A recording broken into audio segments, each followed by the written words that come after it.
Hello, everyone, and welcome to the Israelites 13 channel. I'm your host.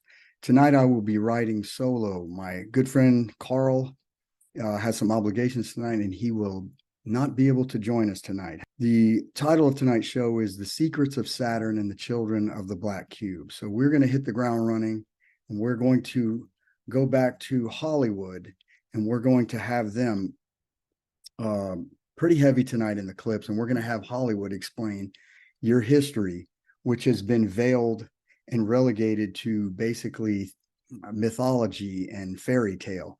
And you'll find a lot of this mythology and so-called fairy tale is real history, and the history that they give you is the mythology and the fairy tale. Having said that, let's get started. Okay, I'm going to read something right off the bat from the Cave of Treasures. It's called The Revolt of Satan and the War in Heaven. And when the prince of the lower order of angels saw the great majesty had been given unto Adam, he was jealous of him from that day, and he did not wish to worship him. And he said unto his host, Ye shall not worship him, and ye shall not praise him with the angels. It is me that you should worship. You should worship me, because I am fire in spirit, and not that I should worship a thing of dust, which has been fashioned of fine dust. And the rebel mediating these things would not render obedience to God, and of his own free will he asserted his independence and separated himself from God. But he was swept away out of heaven and fell, and the fall of himself and of all his company from heaven took place at the second hour of the sixth day, or the sixth day at the second hour of the day. And the apparel of their glorious state was stripped off of them. And his name was called Satana, or Satan. His original name was Satnael, and once that glorious apparel was stripped, that is his El, his light being stripped from him.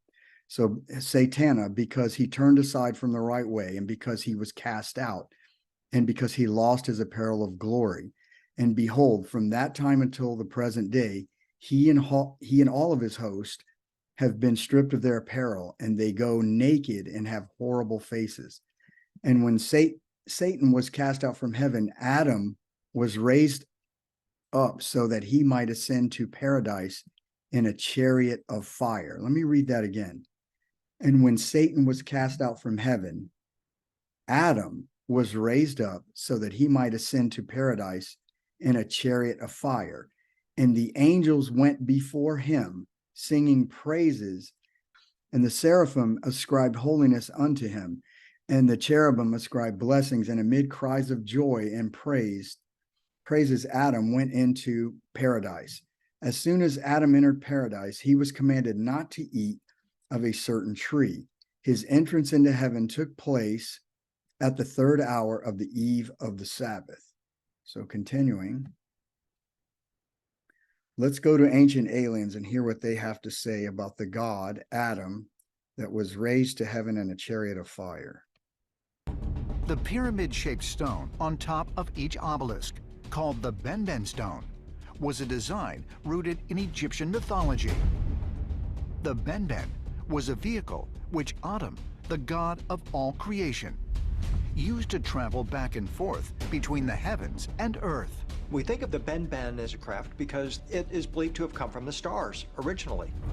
When the god Atum arrived on Earth, he arrived in the Benben. When the god Atum left the Earth, he rose in the Benben and presumably went back to the stars. Curiously, the ancient Egyptian gods were often depicted as human-like figures who came from the stars and possessed incredible powers. And as far as ancient astronaut theorists are concerned, accounts of gods traveling in the Benben could be a case of misunderstood technology. All right, so what they're telling you on Ancient Aliens, basically, they're telling you, if you go back, let me give a little commentary on this clip. They're telling you that this god, Atum, which Carl and I have said in the past, you go through every civilization, and the ancient Atlantean religion was the worship of God's son, his holy elect one, which was Adam. And the Egyptians called him Atum, Anum, Atum Ra. And every civilization on the face of the earth where they find these giant pyramids or these sacred places, and no one can explain to you who and what they are. This basically was each one of the sons of God, of the sons of Adam, who ruled different parts of the earth. And what they're telling you here, it says, and when Satan was cast out from heaven, Adam was raised up so that he might ascend to paradise in a chariot of fire. And the angels went before him singing praises, and the seraphim ascribed holiness unto him, and the cherubim ascribed blessings. And amid cries of joys and praises, Adam went into paradise. So, in other words, Adam was raised to the God of this world, and the tesseract, or the earth matrix, was taken from Satan and it was given to Adam. Okay, having said that, let's move on to the next slide.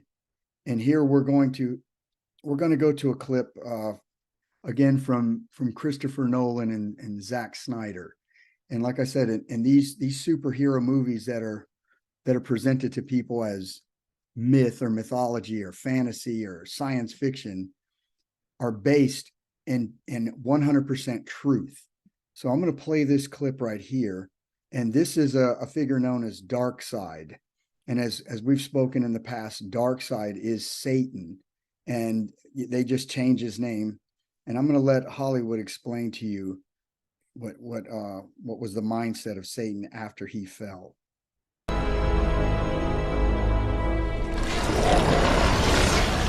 Have you finished the conquest? Not yet, Discern. Then why do you summon me? I bring news.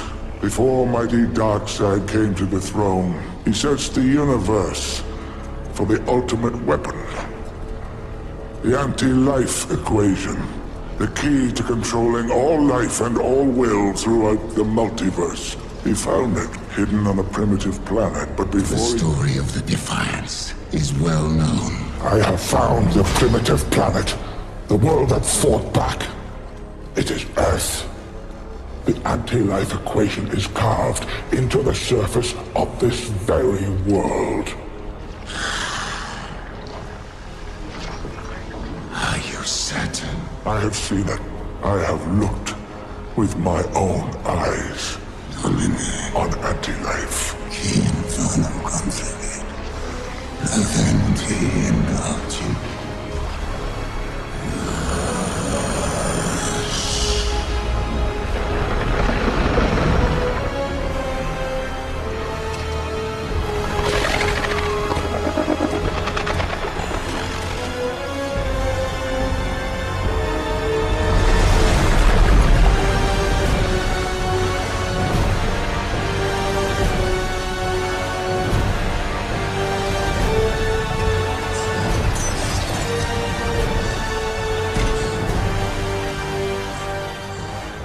My lord.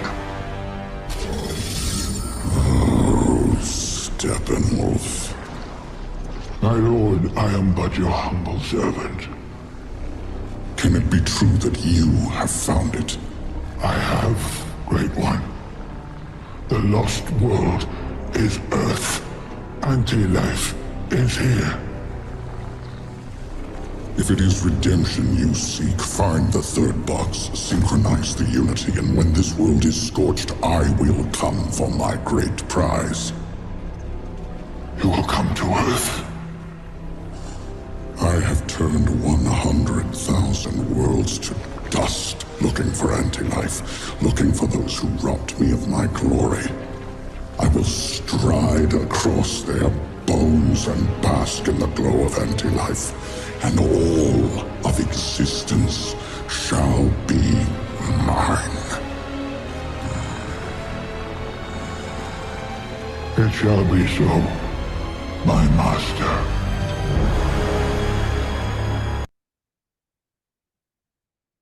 All right, so here again we have Hollywood telling you the past history, what happened, what caused the great war in the heaven. And this video is going to be a little on the heavy side with clips, because Hollywood puts truth, like I said, wrapped in fantasy in a veneer of science fiction. And we've asked, Carl and I have asked in the past, where do they get the inspiration? And you're going to find in some of the texts that we're going to read, or excuse me, that I'm going to read, is hidden in plain sight. So let's go to the Bible here, and I'm sure everyone's familiar with this. This is from the book of Revelations. And there was war in heaven. Michael and his angels fought against the dragon, and the dragon fought and his angels, and prevailed not, neither was their place found any more in heaven. And the great dragon was cast out, that old serpent called the devil and Satan, which deceiveth the whole world. He was cast out into the earth, and his angels were cast out with him. And I heard a loud voice saying in heaven, Now is come salvation and strength, and the kingdom of our God, and the power of his Christ. For the accuser of our brethren is cast down, which accused them before our God day and night. And they overcame him by the blood of the Lamb, and by the word of their testimony. And they loved not their lives unto the death. Therefore rejoice, ye heavens, and ye that dwell in them. Woe to the inhabitants of the earth and of the sea, for the devil is come down unto you, having great wrath, because he knoweth that he hath but a short time. Moving on. All right, let me minimize this. Now, what do the ancient texts say about the battle in the heavens? That was the version from the Bible, from the King James, which is very vague, and it doesn't give a lot of description of what actually happened. And did this battle extend beyond the heavens? Was it actually on the earth? And we've read this in the past, and I'm going to go over this again. And then I'm going to connect this to another Hollywood clip. So, having said that, the fathers of the Egyptian and Ethiopian churches treat the story of the fall of Satan in great detail. According to them, Satan, or Satnael, was greatly astonished at the beauty and splendor of the sun and the moon. Let me pause. So here the translators have gotten a hold of this text, like they do everything, and they hide the meaning from you. So Satan was greatly astonished at the beauty and splendor of the sun in the sky and our moon. No, this is a mistranslation, and it should read the Son of God, Adam, which is the male, and the moon, the feminine, the female, Eve. So if Satan was God's holy angel, Satnael, and he's been in the heavens and he saw how everything worked, and he was the greatest of all the angels, you're telling me that he was amazed by the sun and the moon? No, this is, like I said, a mistranslation. And he is speaking of the creation of Adam before Adam was raised to his glory, God's holy elect one, Emmanuel, God with us. And that is the correct meaning. He was astonished at the beauty of Adam and Eve. And on the fourth day of the week, he declared to himself that he would set his throne above the stars and make himself equal to God. 1 week after the creation of Adam. So if he was greatly astonished here at the sun and the moon, then why on the fourth day of the week? Now, this obviously is not a 24-hour day period. I don't know how long this is. But here it's obviously telling you that 1 week after God created Adam, this is what caused Satan to declare war on the host of the Almighty God. And these were commanded by Michael and consisted of 120,000 horsemen, 600,000 shield bearers, 700,000 mail-clad horsemen in chariots of fire, 700,000 torch bearers, 800,000 angels with daggers of fire, 1,000,000 slingers, 500,000 bearers of axes of fire, 300,000 bearers of fiery crosses, and 400,000 bearers of lamps. The angels uttered their battle cries and began to fight, but Satan charged them and dispersed them. They reformed, but again Satan charged them and put them to flight. Then God gave the angels the cross of light, which bore the legend, in the name of the Father, Emmanuel, God, Jesus Christ, and his son Adam, Atum, Anum, and the Holy Ghost. And when they attacked the host of darkness under this cross, Satan became faint, and he and his forces withdrew, and Michael hurled them down into hell. So this is actually a lot more in depth than the Revelation story. But as you go through these texts, these hidden texts, it like the Book of Esther will give you a different meaning, and they all pretty much say the same thing. But I would say that our friend Christopher Nolan, like I said in the past in our last show, that he is a high priest, whatever you want to call him, in the mystery schools, and he's literally putting true history in your face, veiled as mythology. And I'm going to show you exactly what I mean in this next clip here. All right, I'm going to go through the actual battle scene, the battle in the heavens and on the earth. And I'm going to pause going through this, and I'm going to connect this battle that Christopher Nolan is telling you, hidden in plain sight as fantasy, that, in my opinion, is more realistic than what the Bible says. The Bible is very vague, and I'm not attacking the Bible. I'm simply just giving my opinion. But the battle is very vague. They fought the dragon and Michael and the archangels, and he was thrown down on the earth, but you hear nothing about the actual battle itself. And where did that battle extend? Was it in the heavens? What were they fighting for? And obviously it was territory, ground, the earth, the actual ruler of the projection matrix that we live in, known as the earth. So having said that, let me start here. To invade, to conquer. They came here once before, long ago.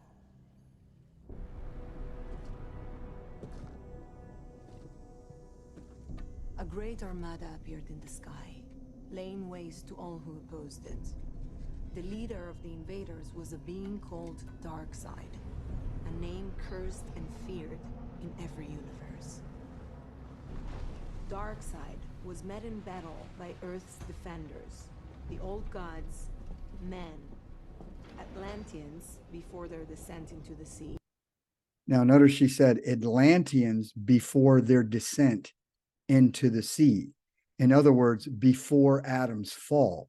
These are the gods across the earth that every civilization on the planet has their own version of, but it's the same exact gods, Adam and his sons. So continuing.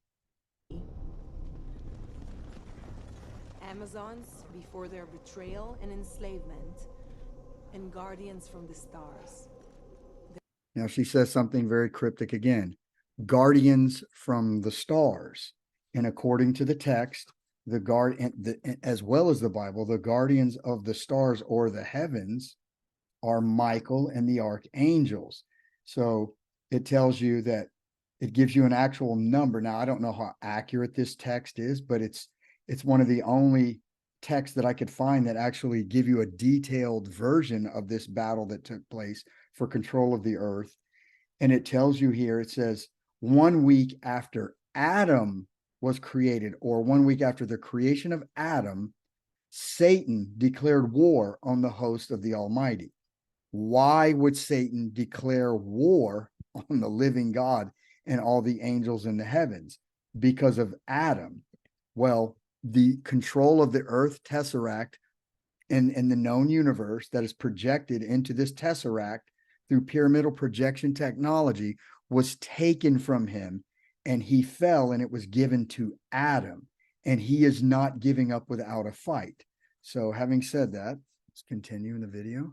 Their histories had taught them not to trust each other, not to hope for an alliance, to fight apart.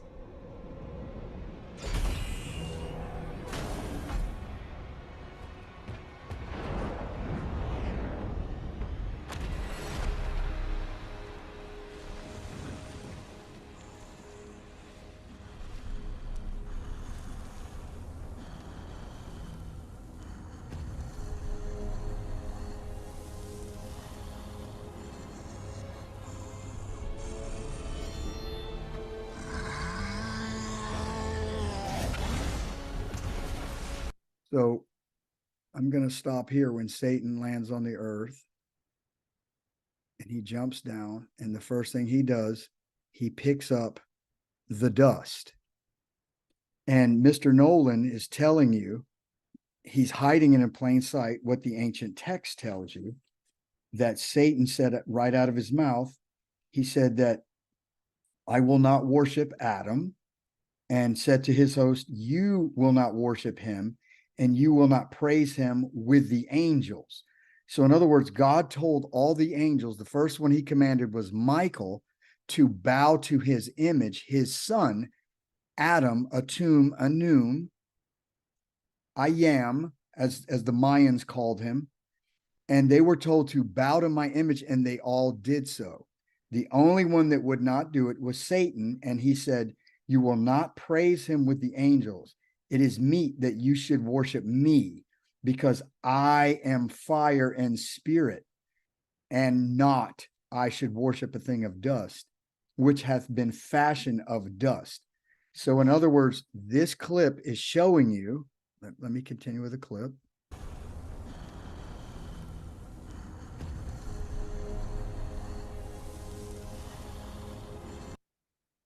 He lands on the earth. He takes up a handful of dust.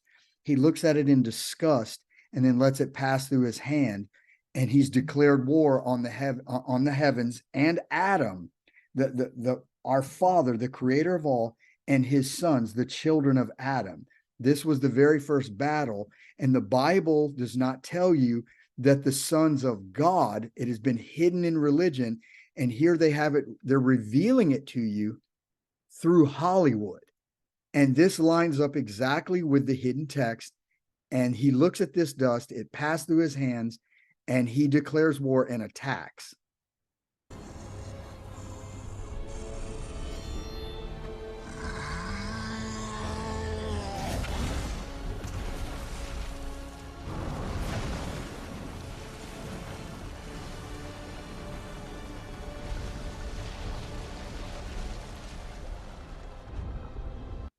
Now, if you look real quick, this is a hidden symbol that Mr. Nolan has put in front of you. This is a pyramidal symbol here.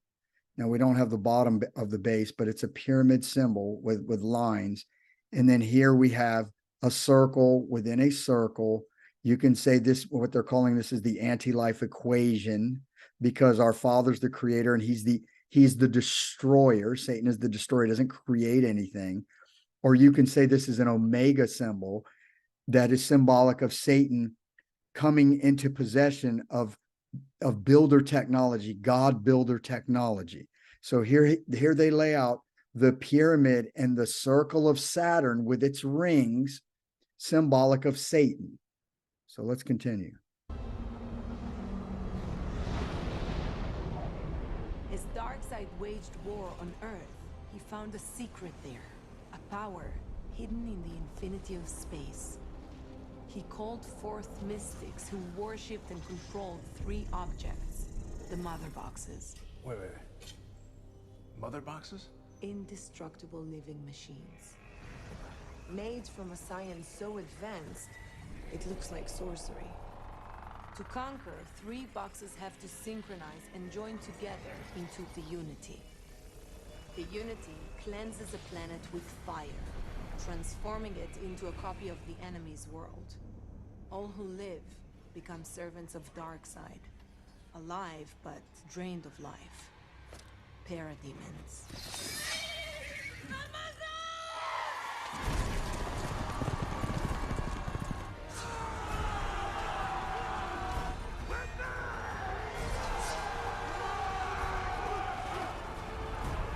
So backing up. The Mother Boxes. Wait. War on Earth, he found a secret there, a power hidden in the infinity of space. He called forth mystics who worshipped and controlled three objects, the Mother Boxes. Wait. Mother Boxes? Indestructible living machines. Made from a science so advanced, it looks like sorcery. Three boxes have to synchronize and join together into the Unity. The Unity cleanses a planet with fire, transforming it into a copy of the enemy's world. All who live become servants of Darkseid. So let's fast forward and let's see what these three mother boxes are. We're going to go, okay, we're going to go to the 12 pyramids of Thoth here, and we're going to explain exactly what Mr. Nolan is telling you, what these mother boxes are, known as the tesseract or the cubes of creation. So let's get into this. At the time of my writing, these 12 pyramids stood on a physical planet placed there by design. Though each pyramid may appear to the human eye to look like the others, remember, each one is unique in frequency and purpose. Within each of the 12 pyramids were three entities for a total of 36 creational forces. And these 36 forces set down upon the earth life forms of different shapes and designs. They used energies of light and tones of crystals to create. When the 36 were complete, they left the surface of the planet in their pyramids and remained outside the physical planet, where they created a grid system which linked together all things on and off the planet. This was in the form of a matrix web at that time. I thought would be a scribe and teacher within the matrix, came to this place and wrote a book for you to find at this time. So in other words, Mr. Nolan, let's back up. Let's back up here.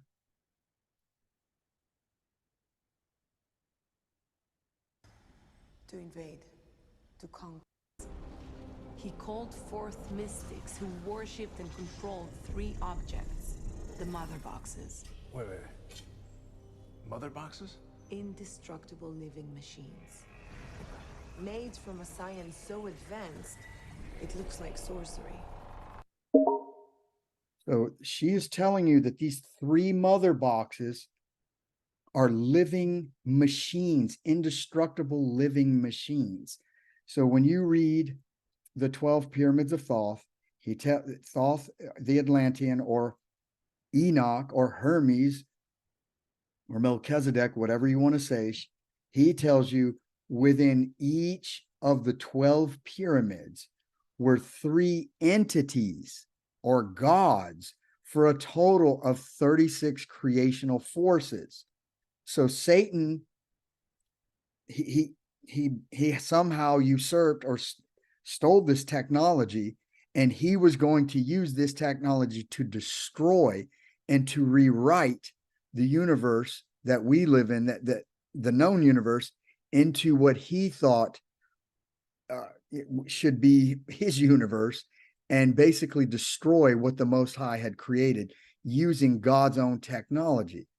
So if we back up here one more time, she's going to tell you what these mother boxes are, and she says it in a cryptic way. Who worshipped and controlled three, looks like sorcery. To conquer, three boxes have to synchronize and join together into the unity. Okay, so they have to.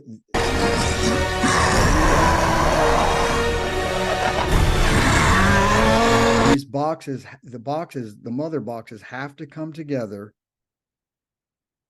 and they to in other words, the three must become one. These entities must become one to create under our Father's hand, or his word. He speaks the word into these boxes, which there are three per 12 pyramid, giving you a total of 36 creational forces. So having said that, let's hear her semantics hoax, what she calls them, Wonder Woman.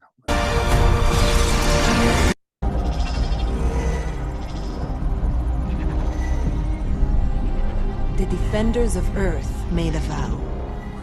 Men, Atlanteans, and Amazons.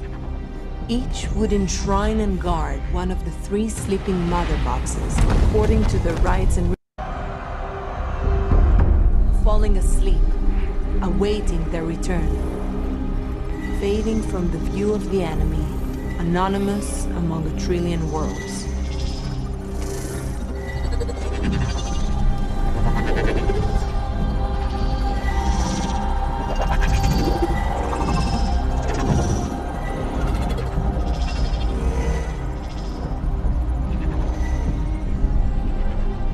defenders of Earth made a vow. Men, Atlanteans, did what no world had ever done. Sent the enemies back into the stars. The three mother boxes never synchronized. The unity never came to pass. But in their retreat, the boxes were left behind on Earth. They grew weak, dogs without masters. So here she's telling you that the mother boxes grew weak because they didn't have anyone to give them a word or vibrational control through cymatics or through the word, which commanded these boxes to synchronize into one, the three becoming one and creating. So Satan came into possession of these. I believe he probably stole the things, and he came into possession of these, and he tried to destroy the earth with God's own technology, and he was stopped by the sons of God along with Michael and the archangels. And basically what they're telling you is what Wonder Woman is saying. She's saying that they were dogs without masters. Well, in the Emerald Tablets calls them entities. These are gods, entities, the living machines. And she calls them dogs, or a dog. You spell dog backwards, and that means God or gods is what she's trying to tell you here. But she's using a semantics hoax, and she's reversing the language right in front of you, reversing the word to confuse you. Falling asleep, awaiting their return.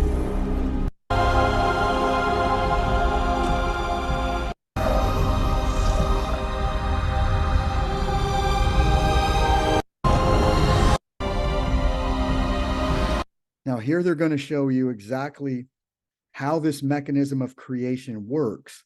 Like Carl and I said in the past, that the reality racial light energy projection pyramids were pyramids of creation, congealing light, making bodies for all living beings to be inhabited by light spirits that come from above or whatever projection point they're from in the universe. So here, Mr. Nolan is going to show you, give you a quick illustration of a translucent pyramid taking the light from the sun and beaming that light into the tesseract or one of the mother boxes, activating it.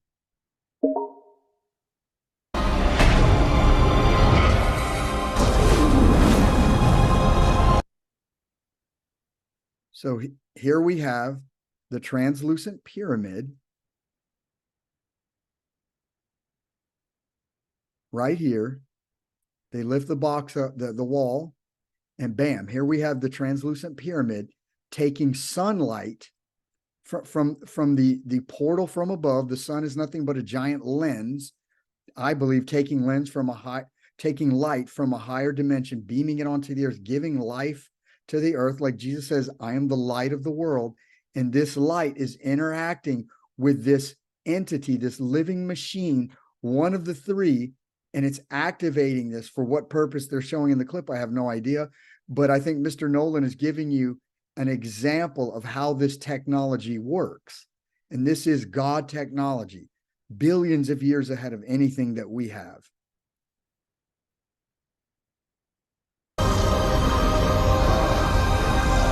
One more time.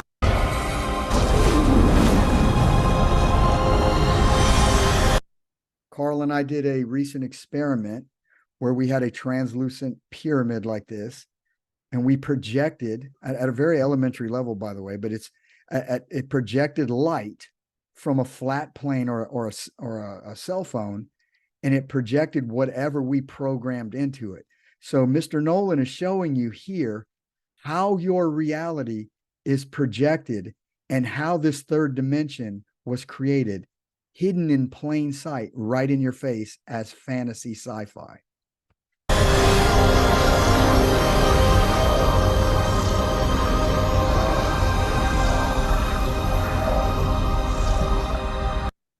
Now, a side note, I'd like to go back and I would like to attach some of the first battle to the ancient text.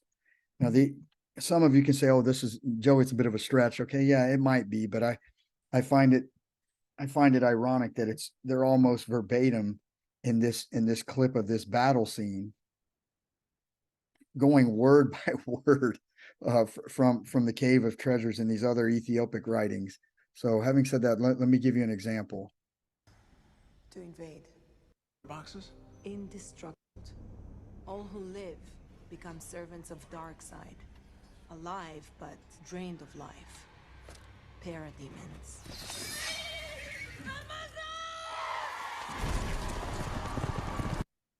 Okay, so the Queen of the Amazons screams. She yells and says, Amazons activating her forces or commanding them, it's time. Let's go to war. So if we read here the Ethiopic text, it tells you the number of the forces that fought Satan and his angels, commanded by Michael in the heavens.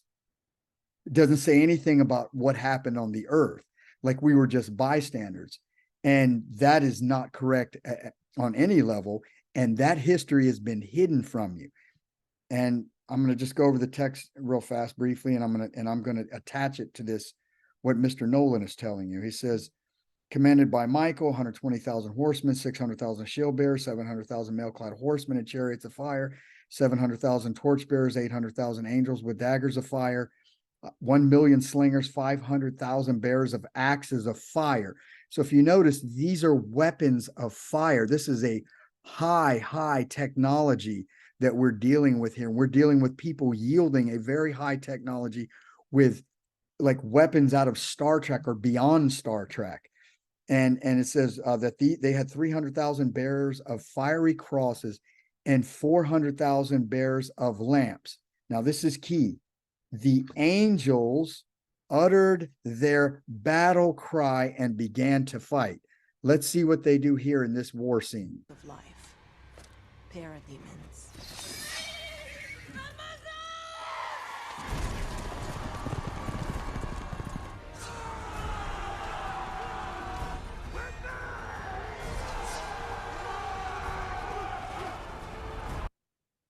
The angels uttered their battle cries and began to fight.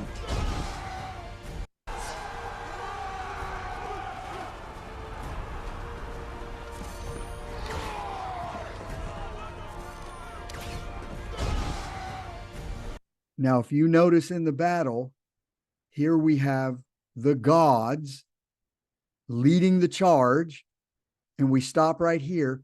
This is Ares. Look at Ares' arms. They are light energy coming out of his arms. This is Ares' sister. Her name in the Greek was Aglia. In the Hebrew, one of Adam's daughters, her name was Aklima or Aklia. And you can go on and on through the different civilizations, and it tells you that he had daughters. Zeus's daughter was Aglia. In the Hebrew, Adam's daughter was Aklima, and their weapons were virtually identical. Ares was the god of war, and the Egyptian pantheon, Set, S-E-T, Set, or Seth, if you add an H, was also known as the god of war. This is not by coincidence. They are speaking of the same gods. Okay, continuing.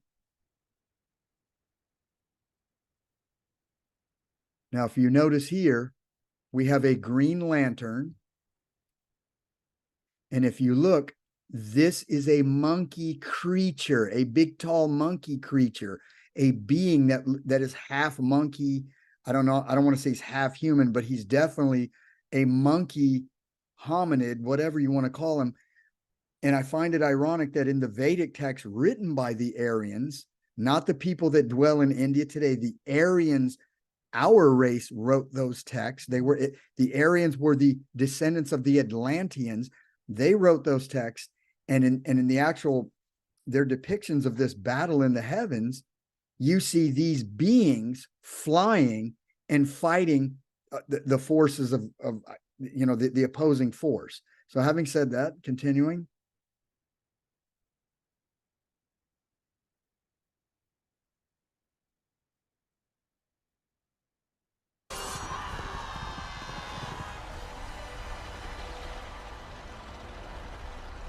Before the Unity could synchronize, the defenders of Earth attacked and fought as one.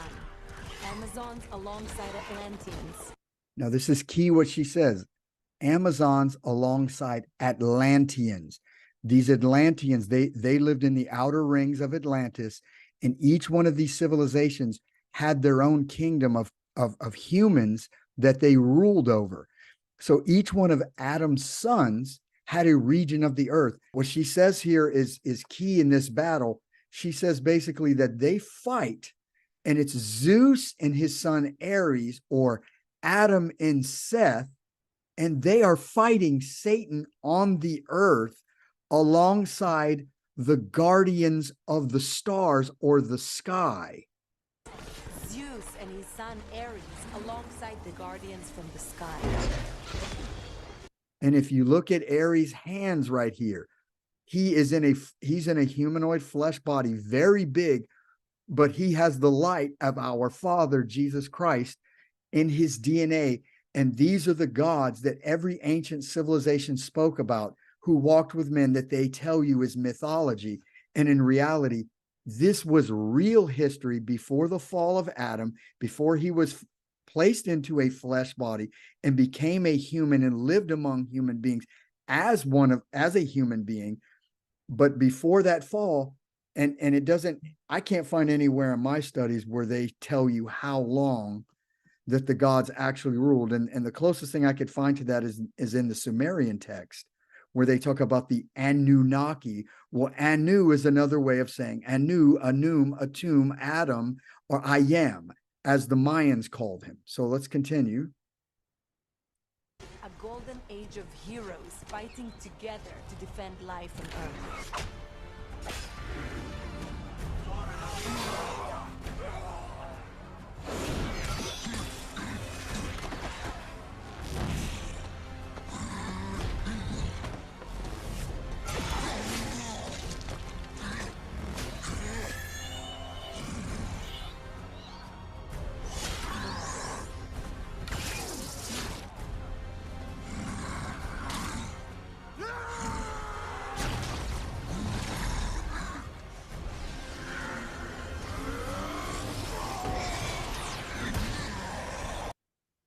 Now, if you notice, Poseidon is attacking. Now, I haven't been able to make a connection with Poseidon other than they say he was a brother of Zeus or an El. Satan himself was known as an El, Satne El, before he fell.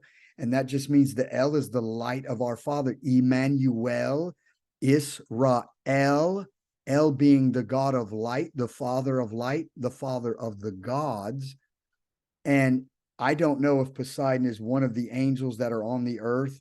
Obviously, Poseidon was the god of the ocean, or this could be one of the civilizations that live inside of the earth, like a Shambhala type scenario. But that's just thinking out loud there. I don't have any proof on that. I haven't been able to make any connections, like I said, because the text had been hidden from us. But continuing.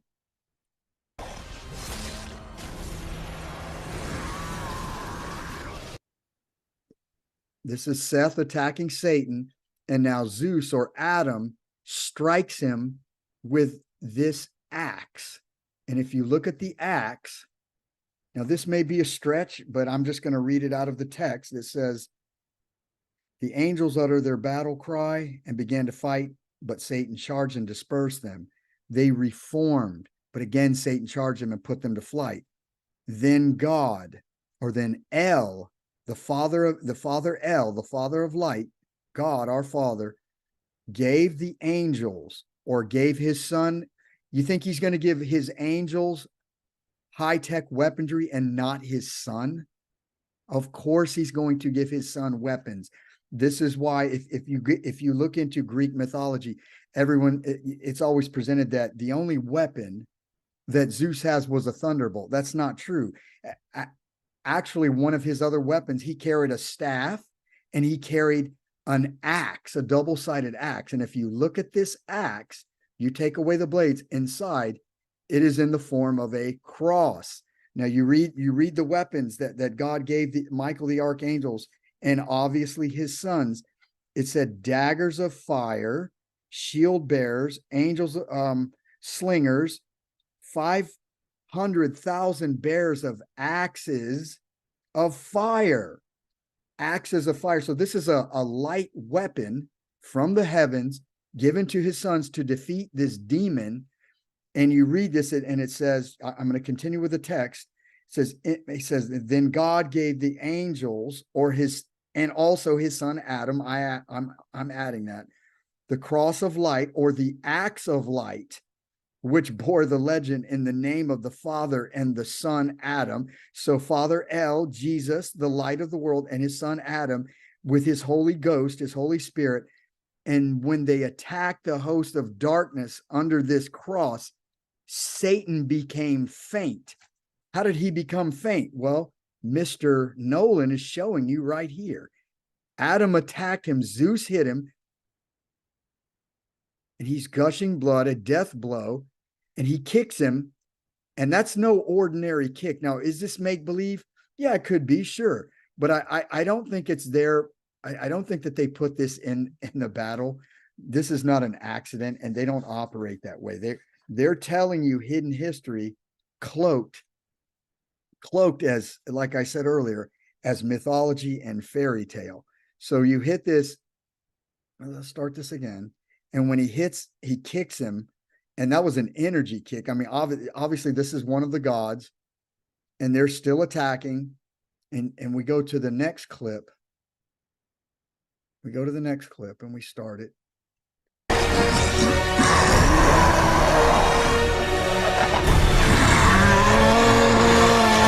Satan became faint. How did he become faint? Because he received a death blow from Adam, from the Son of God, the reflection of our Father. And if you look at this weapon that he has, this is very similar to the German cross that they used during World War II. And if you look at the symbol of this is in the shape or symbol of a cross. And the ancient text tells you, the Ethiopic text tells you that God gave him this weapon. This was a high technology weapon used to attack the Satnael or Satan. And he was dealt a death blow by the god Zeus, but they're all fighting together as one unit with the gods, with the angels of the heavens, or as Wonder Woman called them, the guardians of the heavens. So continuing.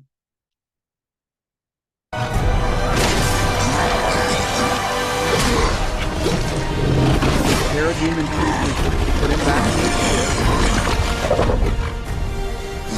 And he faints. He's done. And it mirrors exactly what the texts say. Then God gave the angels the cross of light, or the axe of light, which bore the legend in the name of the Father and the Son and the Holy Ghost. And when they attacked the host of darkness under this cross weapon, Satan became faint, and he and his forces withdrew. Well, let's see what they say about the battle here.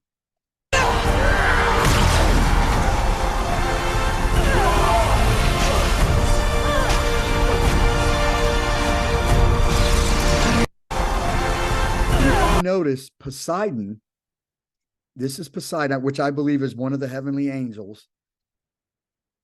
He's given the trident, and this weapon, the trident, has power. It's emanating like a light pulse and defeats them.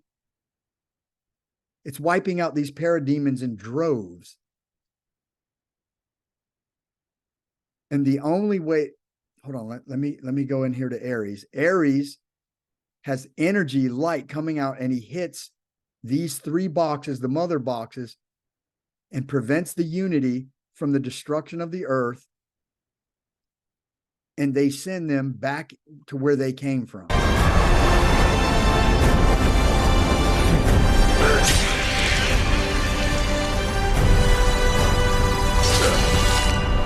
They did what no world had ever done. Sent the enemies back into the stars. And if you notice here, You say, well, why do you think that Poseidon is one of the angels? Because if you notice right here on his forehead, the crown that he's wearing, this is his crown of glory. And the symbol within his crown is the same symbol that Superman wears on his chest. It's a two-sided truncated upside down pyramid facing up, meaning he is a projection, an angel of light, an L being projected down to the earth inside of the earth matrix. But he is not like the other lesser men on the planet. He is a god. He is one of, now, could he be one of God's sons? Sure. God had many sons, according to the book of Job. The three mother boxes never synchronized.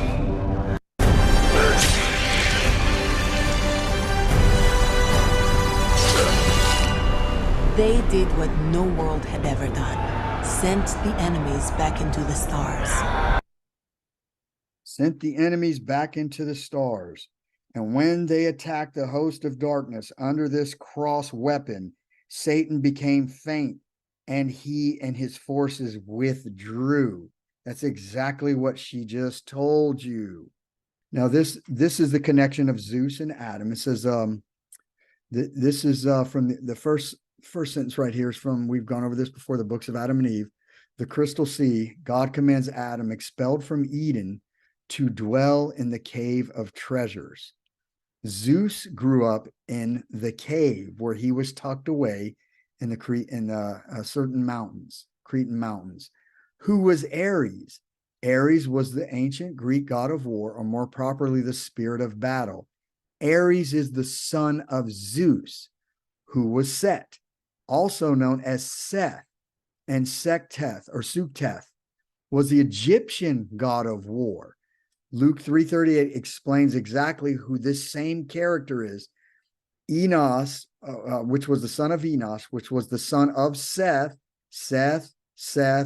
and Seth. All just different pronunciations of the same person, but through different aspects of his life. When he was the god of war, he was in God form, just like they showed you in the clip where he had the actual light coming out of his body. Seth was the god of war. And right here, which was the son of Seth, which was the son of Adam, which was the son of God.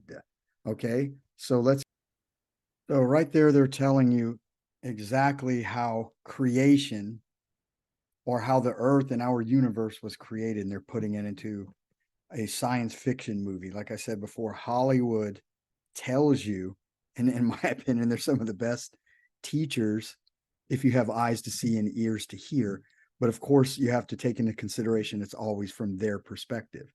So having said that, let's see what Captain James T. Kirk, Captain Kirk, has to say about the creation technology. Let's see what he says. Scan. Kirk, Admiral James T.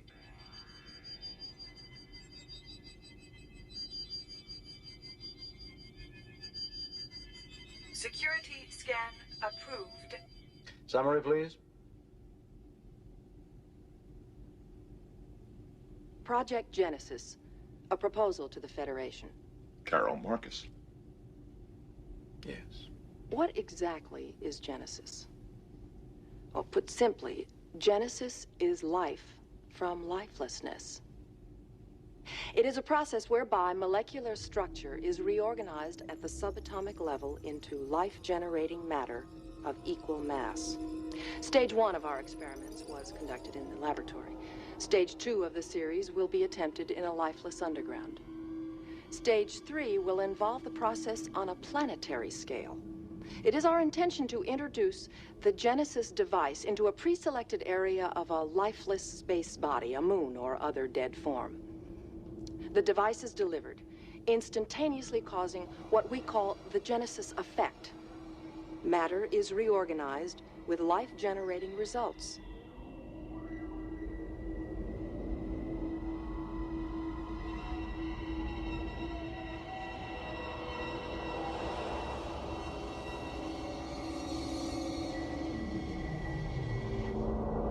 Instead of a dead moon, a living, breathing planet capable of sustaining whatever life forms we see fit to deposit on it.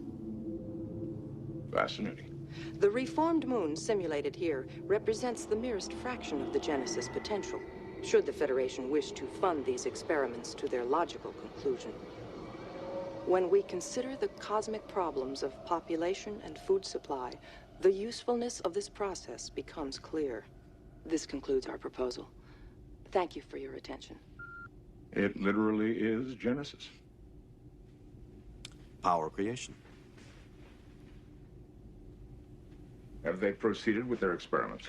Well, the tape was made about a year ago, so I can only assume they've reached stage 2 by now. But dear Lord, do you think we're intelligent enough to...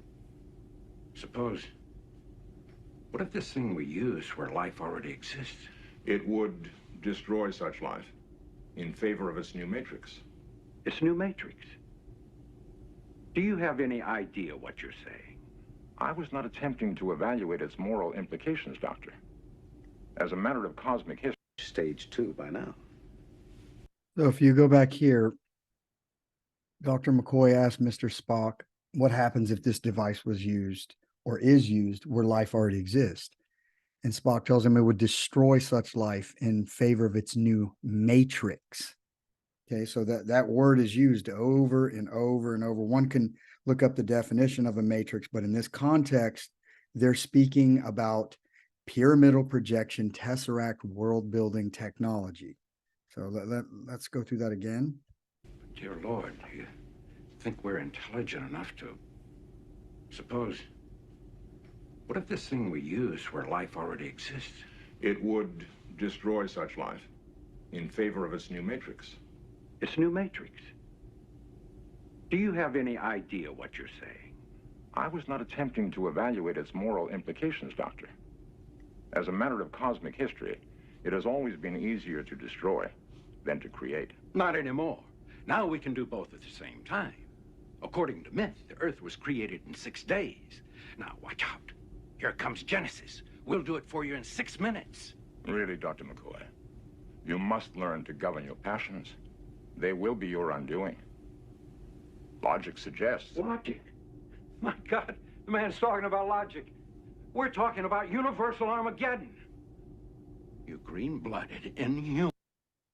So in that clip there, and along with the other movie clips, they literally check every single box as far as the rules of engagement, and they are telling you in your face, at the same time laughing at our ignorance.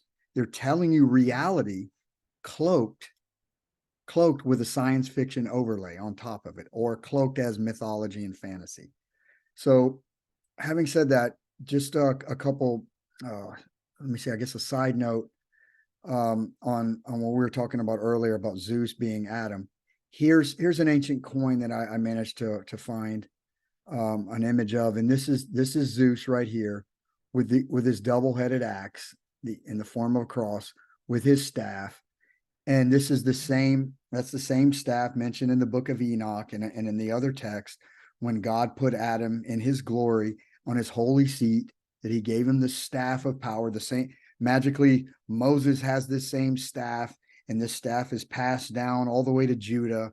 But I believe it's the same staff. So having said that, a little side note there, we're going through the ley lines as Carl had mentioned in the past, which is a brilliant observation. And I looked this up, and I can't remember the gentleman's name. I didn't take a note down on that, but he's the one who discovered the ley lines on the earth. But here you see pyramidal ley lines in certain areas. You have the Devil's Triangle, but it's pyramid after pyramid after pyramid in certain ley lines, and you have all type of strange phenomena that happen in these regions all over the planet. So having said that, let's move on to the next one. All right, we're going to get back into the 12 pyramids of Thoth, and I'm going to read. I keep saying I miss my partner, Carl. I'm going to read this text here, and we're going to attach this also to other movie clips. So it says the Antarctic pyramid projection points, portals from higher dimensions into the matrix. The first pyramid is presently located in the grid over the area you call the Antarctica, which would be considered a portal to other planetary grid systems. The soul who oversees this pyramid goes by the frequency signature Uranthus.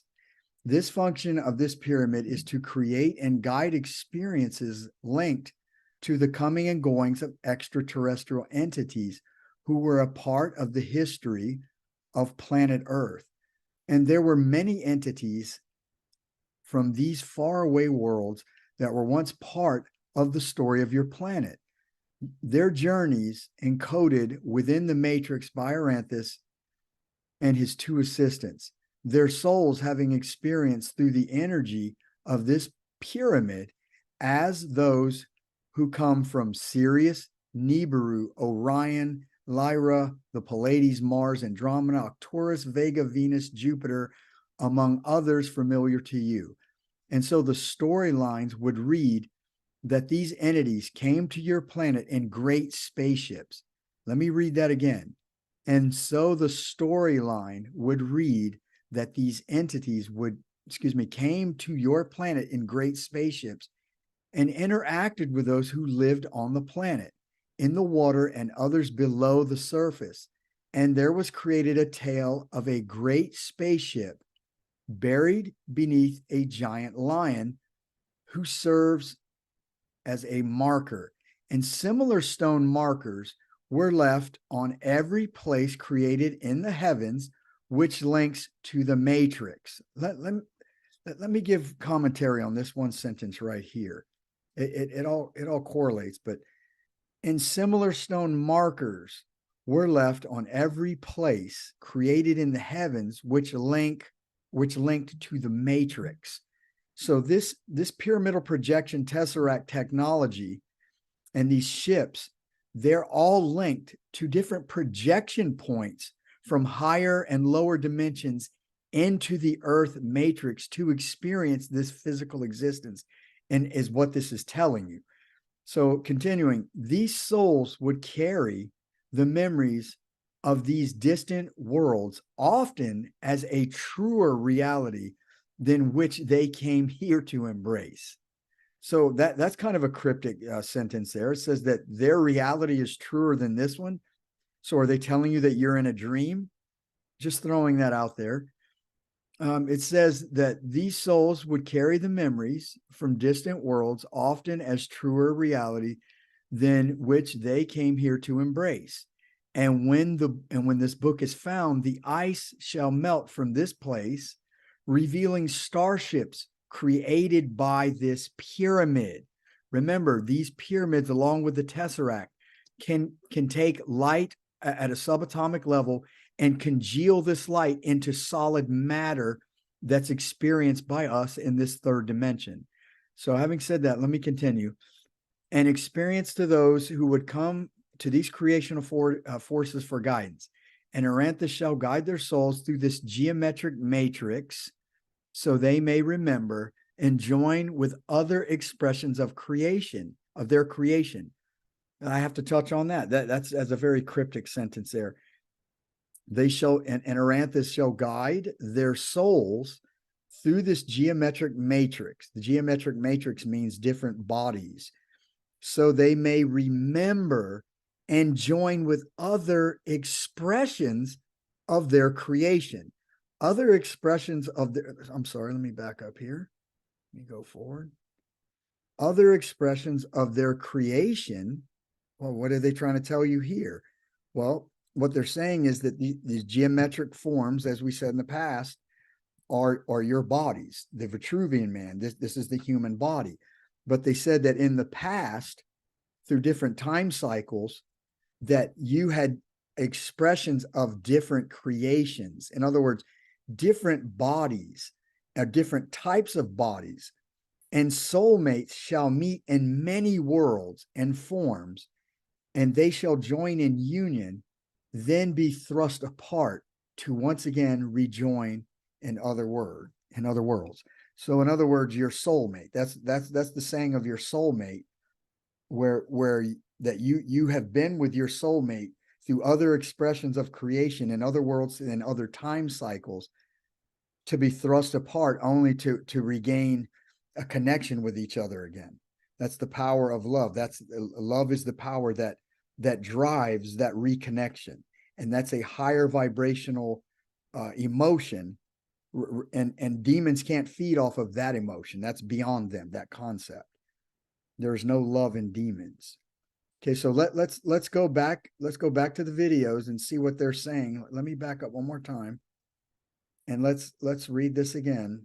It says that there were great spaceships buried beneath great lions as markers. Okay, so let's go here and see what YouTube has to say about this. So in Syria, there's a site called Ain Dara. Not only is it unlike anything else in that region, but before we were able to even study it, the Turkish government destroyed it in 2018 as an accident, they state. Now, what's so crazy about this place is that when they first discovered it, they found this multi-ton massive basalt lion. They realized that the entire temple was built out of basalt. And as far as they know, there's very few places in the world that you can even see that, because basalt is so hard. It's such a hard material to work with, but it mimics the same use of basalt that we find at the Lake Von Ararat civilization. With Kavis Tepe and Kef Kalesi, they only used basalt there. So it's interesting that we're finding the same lion depictions and the same depictions from that region all of a sudden that we are here, showing you evidence of the way they went. Basically, if you imagine that these sons and these sages, these creators of these civilizations are creating something and they're moving on.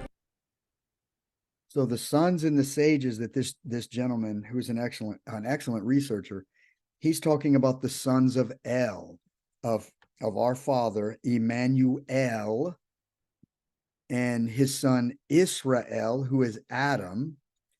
And yes, El is our father, Elohim, not Yahweh. Yahweh was that was another deity brought in, and they talk about the Canaanites and how they worship the Els. And Carl and I in the future are going to do a show explaining that. We're going to go into great depth and detail and explain the difference between the God El and the God Yahweh, who is not a God at all.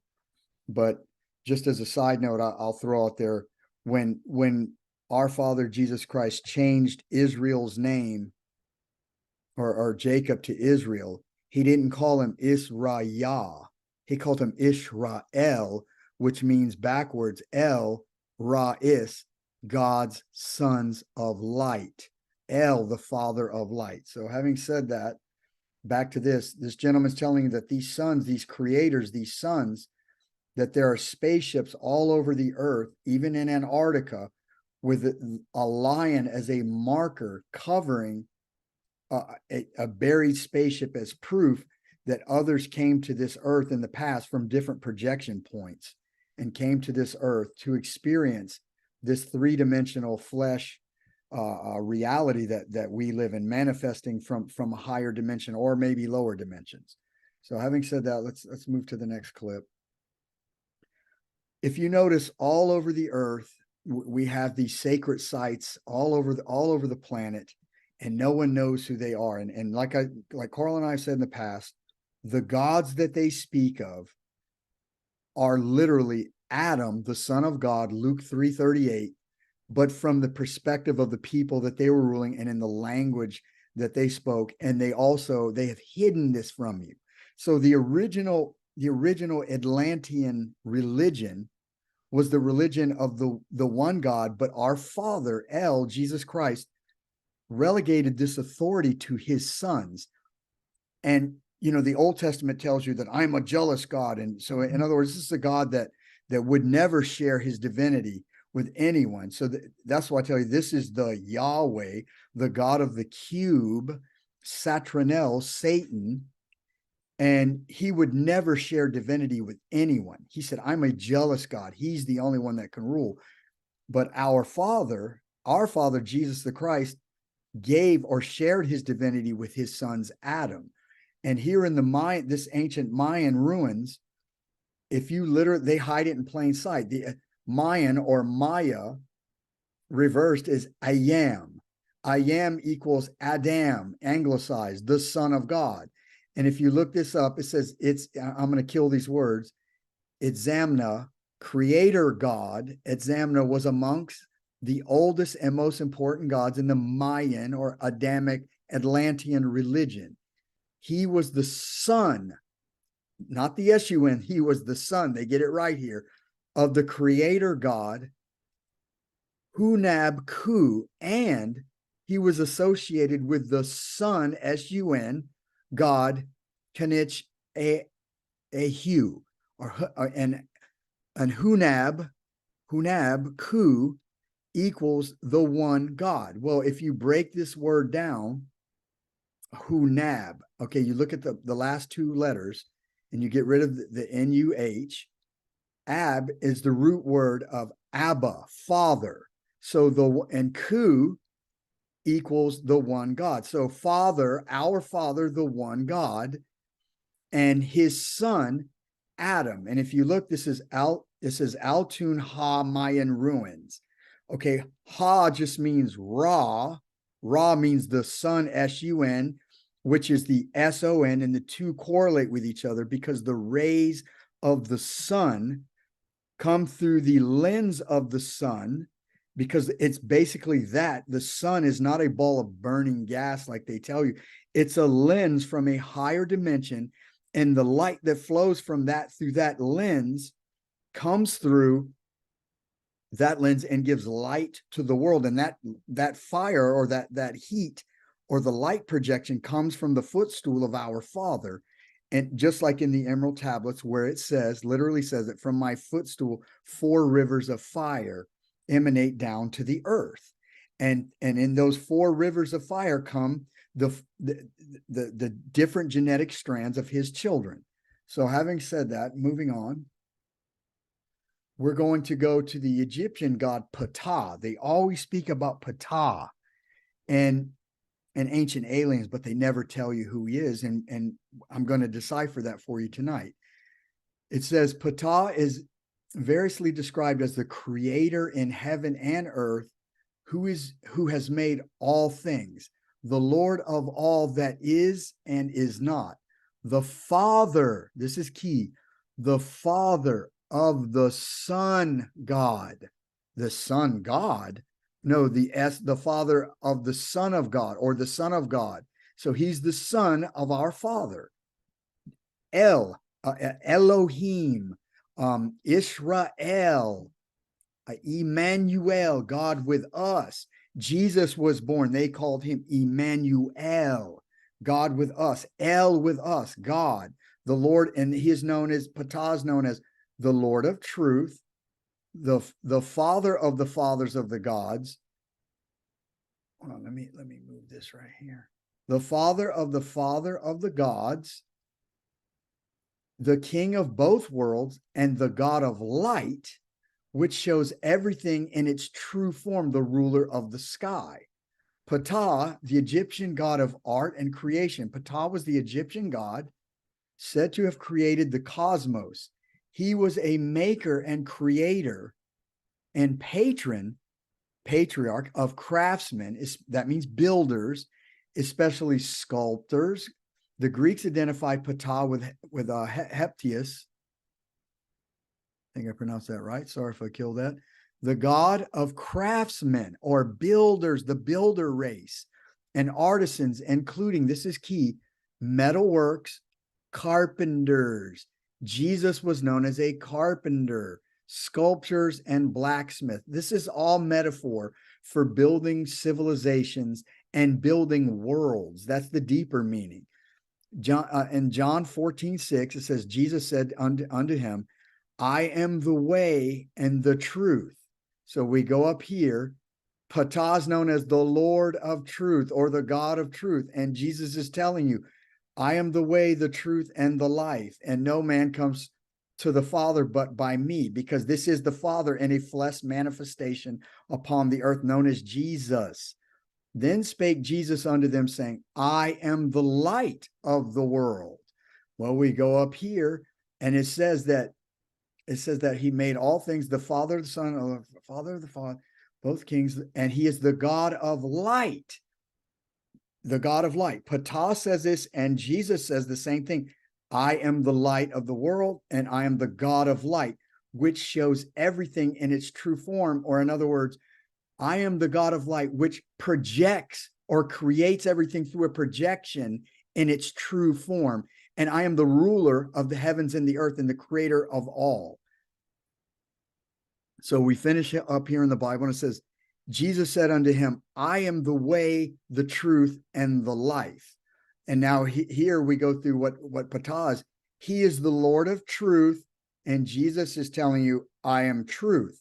Ptah and Jesus are one and the same. Just they're different languages, different civilizations, different time periods of the cycle, but the same God, El Emmanuel, God with us. So Psalms 82:6, the God El Ra is God's sons of light. This is Jesus speaking. El, the Most High, I have said, ye are gods, and all of you, the Anglo-Saxon, Scandinavian, Nordic, Basque, Lombard, and Germanic people of our race, the Caucasian race, are the children of the Most High God, but ye shall die like men. Remember, God told Adam, if you eat of this fruit, ye shall die. That means he would be placed in a flesh body and he would become a flesh man and die like the other men and fall like one of the princes. And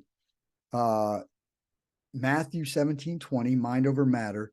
And Jesus said unto them, because of your unbelief, for verily I say unto you, if ye have faith as a grain of a mustard seed, ye shall say unto this mountain, remove hence to yonder place, and it shall remove, and nothing shall be impossible to you. This is a very cryptic saying Jesus is telling you. In other words, if you have faith and believe that ye are a God, that's not an arrogance, but ye are a son of God, and you have pride in your special heritage, and you understand creation, and the secrets of creation are revealed to you, that you will speak and you will yield the power of the tetragrammaton, and you will speak, and through your word, being a son of the Most High, you can move mountains and change the creation. That's just my understanding of this from a deeper level other than the Judeo-Christian version. So having said that, this is going to give you an illustration. I threw this in there because, as we said before, Adam, we've read in the ancient text, in the Ethiopic text of the forgotten books of Eden, of Adam and Eve, about how Adam fell to the earth. And they're telling you in Hollywood through Thor and medieval gods, they're telling you about Thor's fall. So I'm going to play it here just to give you an understanding of what Hollywood is trying to tell you here. The 9 realms laugh at us. If the old ways are done, you'd stand giving speeches while Asgard falls. You are a vain, greedy, cruel boy! And you are an old man and a fool!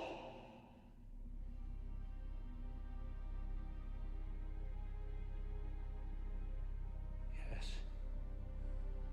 I was a fool. To think you were ready. Father. Hey! Thor, Odin's son, you have betrayed the express command of your king. Through your arrogance and stupidity, you have opened these peaceful realms and innocent lives to the horror and desolation of war!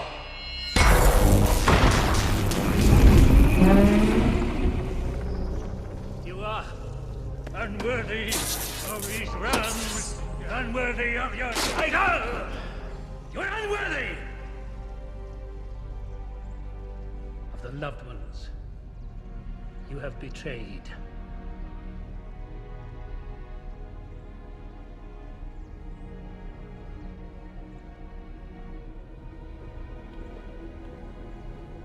I now take from you your power. In the name of my father and his father before, I hold it all, Father! Cut you off!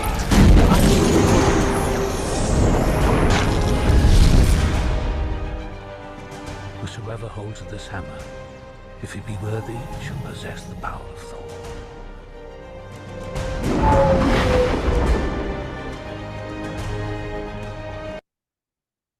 So if you notice here, this is the story of Odin and Thor, and this is also known as mythology, Norse mythology. And Adam Thor is an atom. He's literally an atom figure, but this is through the generations, this story was told from the viewpoint or through the lens of the actual people. And the story obviously gets changed and watered down, but the premise of the story remains the same. So if you watch this, Thor is stripped of his power and found unworthy.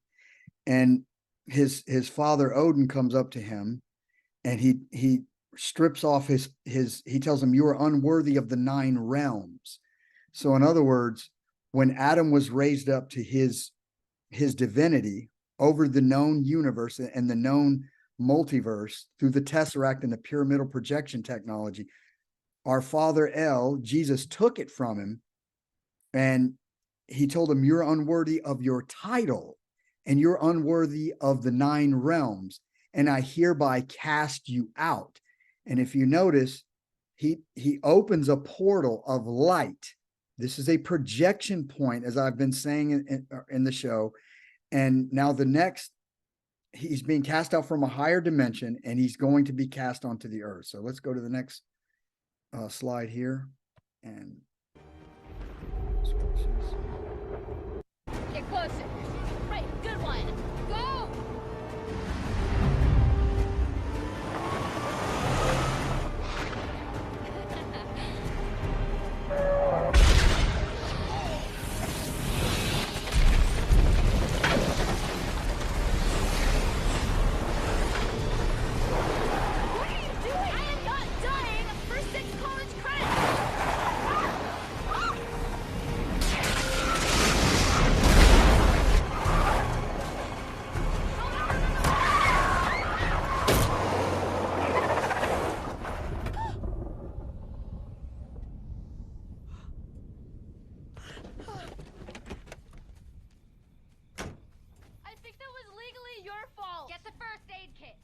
Do me a favor and don't be dead. Please.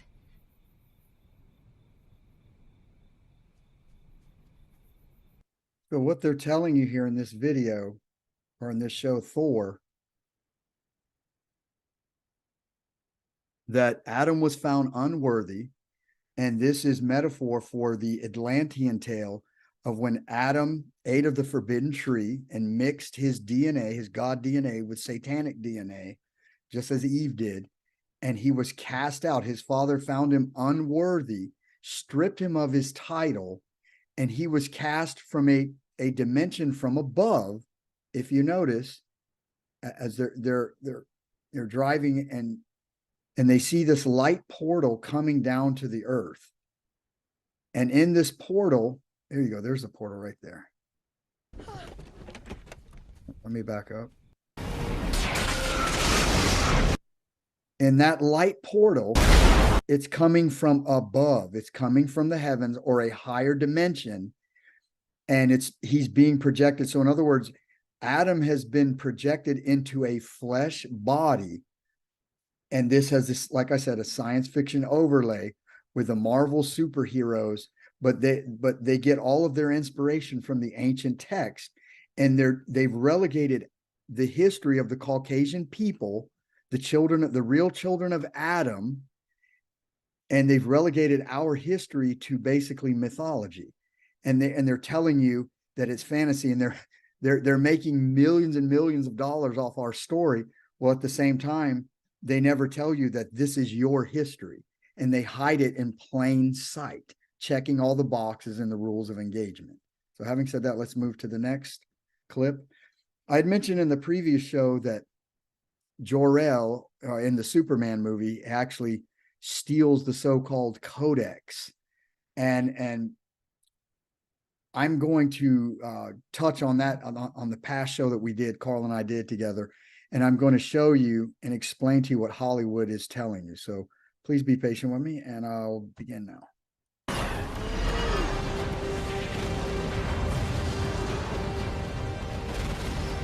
They're showing you again another version of the battles of the heavens and earth and on their planet.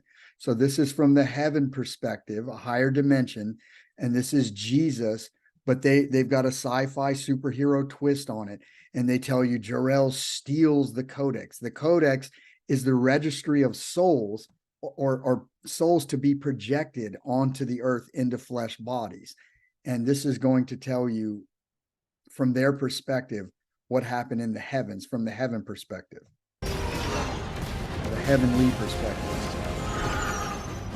Right.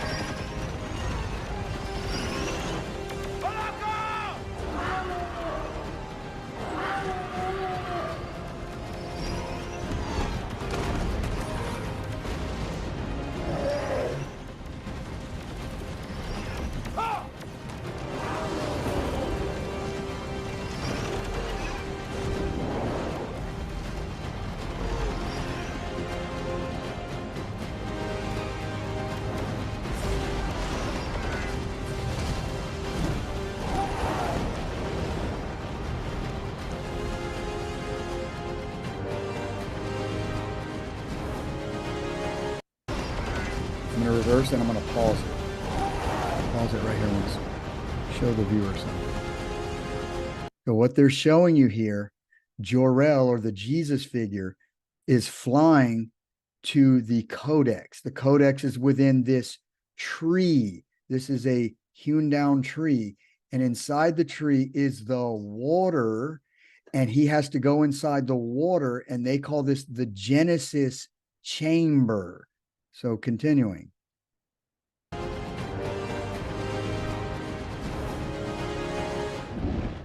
Can you see the codex? It's just beneath the central hub, sir.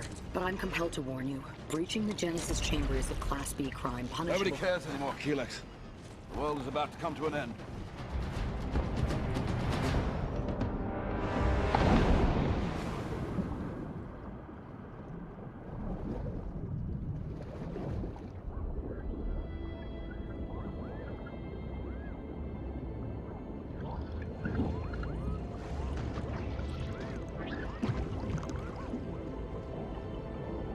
So these bodies that they're showing inside of the Genesis chamber right here, that Jor-El Jesus, these are, notice Jesus says you have to be born of the water.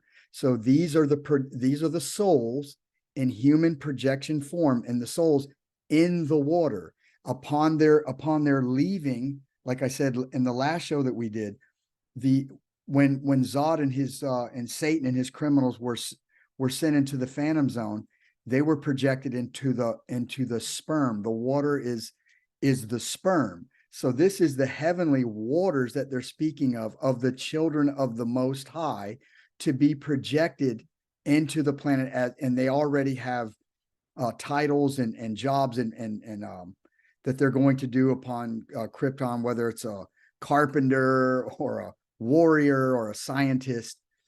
And they're showing you in a matrix scenario that this Genesis chamber right here, this is the chamber that the Kryptonians, but from a higher understanding, is a soul. This is the hall of souls, is what they're telling you, in the living water.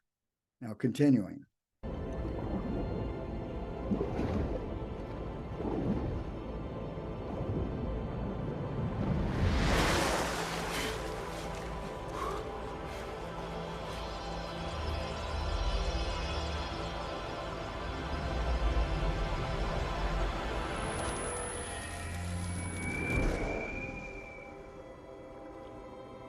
Now you notice that the DNA is encoded into this skull. And if you get into the ancient text, the 12 pyramids of Thoth, it tells you that life was created through the three mother boxes in conjunction with pyramids. And they use crystals and tones and sounds and harmonics to create crystals. Now, this is a stretch, but I noticed they're showing you a skull. Now, could this be the foundation of the actual crystal skulls that they have found on the earth, and they have no idea what they are? Is the crystal skull a literal blueprint of the human projection onto the earth using the light and sound frequencies? So I'm just throwing that out there. I'm not saying that's 100% accurate, but I find it ironic that here Mr. Nolan is showing you a regular skull, but encoded in it genetics of every single soul that's going to be created on the planet Krypton is in this soul. And later when he sends Adam to Earth and he projects him from the higher dimension or sends him across the universe, he breaks this skull down into light particles and he infuses these light particles into his son. So just a side note there, let's continue.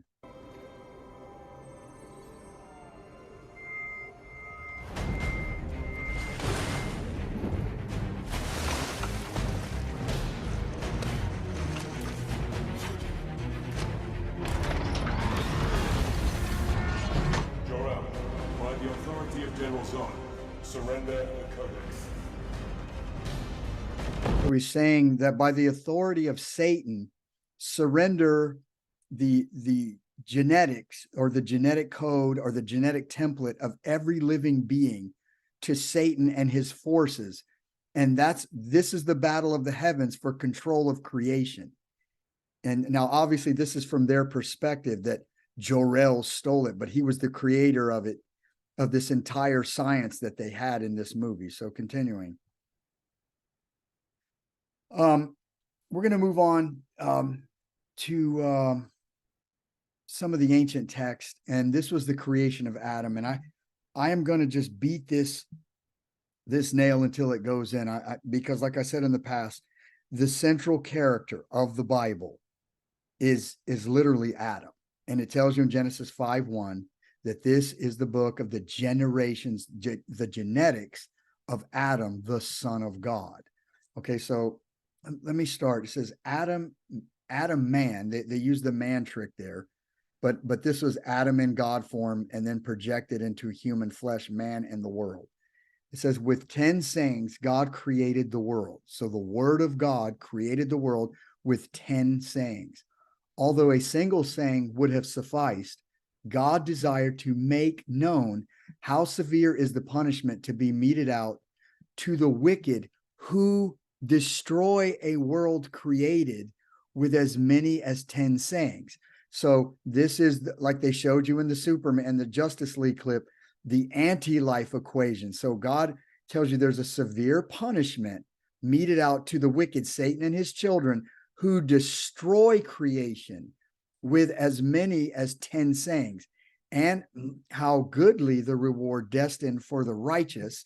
The righteous are the sons of Adam and his sons, his Israel, God's sons of light. And that's not the place in the Middle East, who preserve a world created with as many as 10 sayings. The world was made for Adam. Let me read that again. The world was made for Adam. God's sons of light are a people. They are not a geographic location.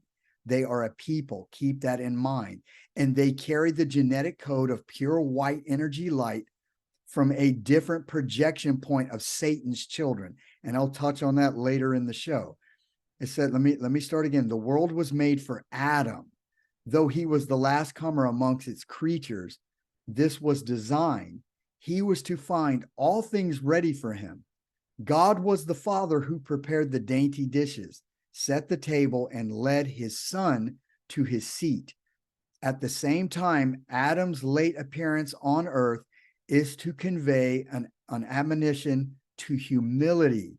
Let him beware of being proud, lest he invite the retort of the gnat that is older than he. So that one, the superiority of Adam to the other creatures is apparent.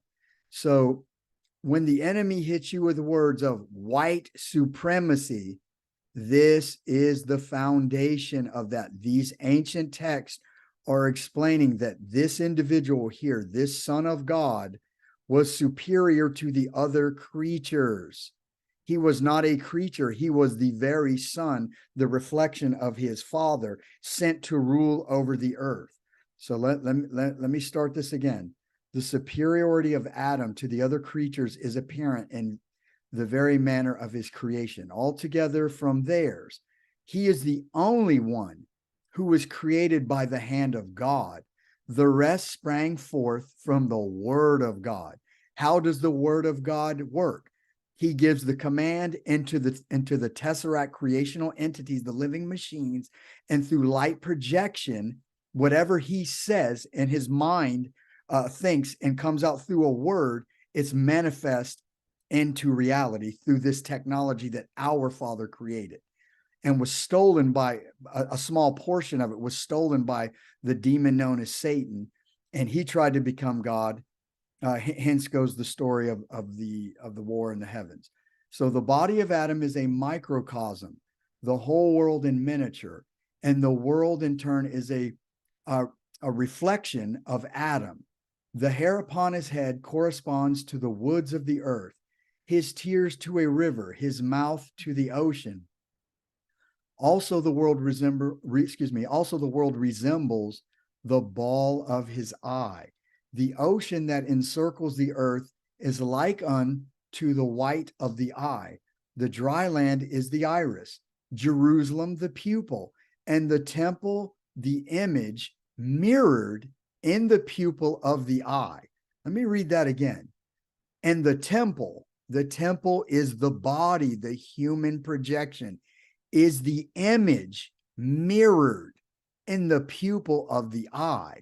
The eye is the window to the soul. And they're telling you in this ancient text that the temple is the image mirrored in the pupil of the eye. But Adam is far more than a mere image of this world. This is key right here. He unites both heavenly and earthly qualities within himself. In 4, he resembles the angels. In 4, the beast. His power of speech, his discriminating intellect, his upright walk, the glance of his eye, they all make an angel of him. That's the light that emanates from him. But on the other hand, he eats and drinks, secretes waste matter in his body, propagates his kind, and dies like the beast of the field. Therefore, God said, before the creation of Adam, the celestials are not propagated, but they are immortal. The beings on earth are propagated, but they die. I will create Adam to be the union of the two. Let me repeat that. I will create Adam to be the union of the two.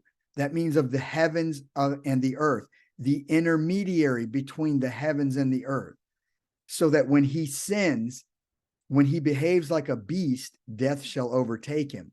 But if he refrains from sin, sin is not following God's law. That's all that means. He shall live forever.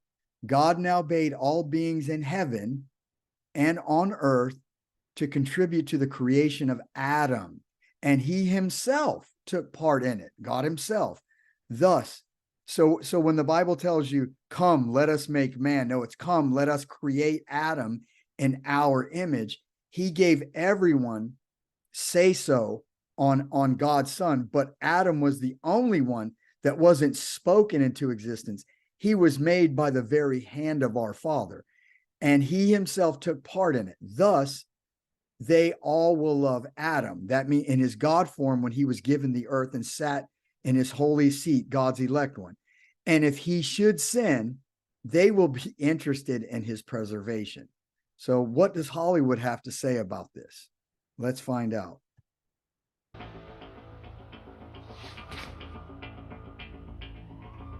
Is it true what Zod said about the Codex? Strike that panel. We wanted you to learn what it meant to be human first. So that one day, when the time was right, you could be the... Let me repeat that. Listen very close. We wanted you to learn what it meant to be human first. So that one day, when the time was right, you could be the bridge between two peoples. Look. Yours. You can save her, Cal. You can save all of them.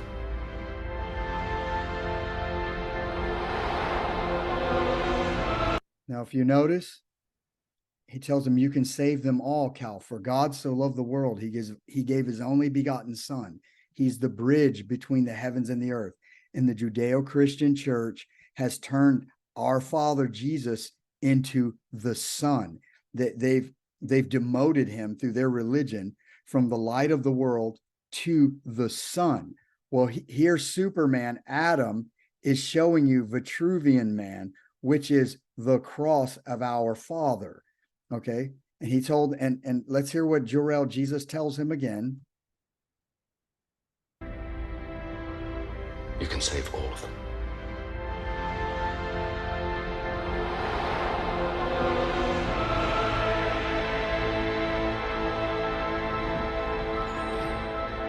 So according to the Emerald Tablets of Thoth, the sons of light came to the earth and saw the people of the earth in their bondage. They were under control of Satan, but his other name is Saturn, and the projection of Saturn. So Saturn is a projection point of dark light energy, and I'll touch on that later in the show. But here Jor-El is telling him, you can save them, Kal-El, of the house of El, Emmanuel, you can save them all. The time was right. You could be the bridge between two peoples. Look. Yours. You can save her, Cal. You can save all of them.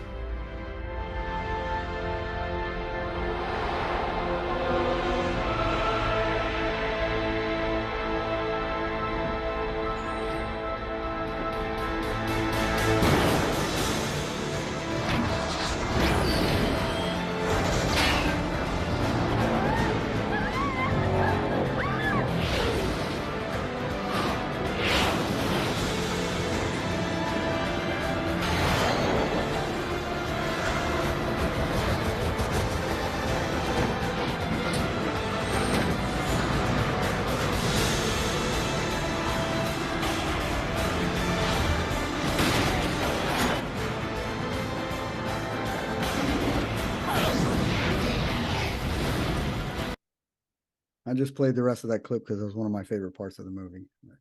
Moving on. Now let's go to another movie from Mr. Nolan called Interstellar. Superman and all the Justice League movies. He had a lot to do with those movies, was the executive producer and I think co-writer of a lot of the script. Could be mistaken on that. But let's see what Mr. Nolan says about being the bridge from the heavens and the earth. So this movie, I don't know if anyone's seen this. This is another masterpiece. The earth is dying. They're out of resources, blah, blah, blah. So he has to go into space and leave his daughter. His name's Cooper. This is Cooper. He is now in the fifth dimension looking at the light projection of him and his daughter. And he's outside of time space and he's viewing what has already happened. And the way he got into this fifth dimension tesseract, they said an anomaly popped up just outside. I think it's Saturn. I can't remember. I have to look at the movie again. But they fly there and there's a black hole. So they fly through the black hole, which is nothing but a projection point to a higher dimension.